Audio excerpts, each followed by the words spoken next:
Hey everyone, it's Kira here, and I'm going to be showing you how to create a 3D tower in the 3D scene. So first what you're going to do is add an image layer. You're going to click it, keyframe, and convert to a 3D object, preferably a cube. So what you're going to do now is duplicate it, and you can change the image if you'd like, but for now I'm just going to leave them both the same. What you're going to do is click transform, go to position Y, and you're going to scale it down to around 600.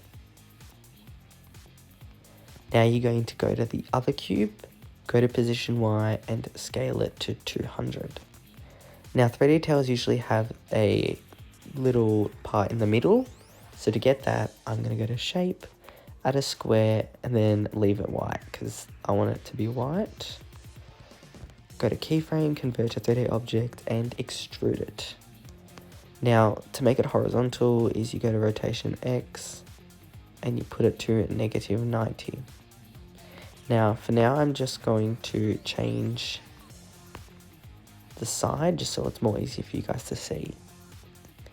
Now, I'm going to scale it and put the position Y down. Now, since the extrude is quite big, I'm going to shrink it and make it larger in size. So this is the 3D tower so far. If you look at the custom view, you can see that it looks perfect. So you can also add this part in the middle on the top and the bottom. So you just duplicate it and move that up and down. So to rotate this, I'm going to add a parent layer and parent all three of these. And now what you can do is you can actually rotate it all together. So I'm going to add a keyframe at the start and at the end. Now add a middle graph and there's a smooth transition.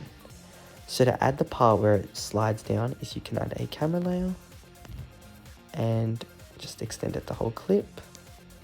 Add a keyframe at the start and a keyframe at the end. The keyframe at the start will start zoomed in at the first part of the cube and then the second one will zoom in again to the second half. And then again add another mid-graph. Now if you'd like, you can add lighting to make it more look 3D, realistic, but for now I'm just going to leave it and let you guys play around with that in your own time.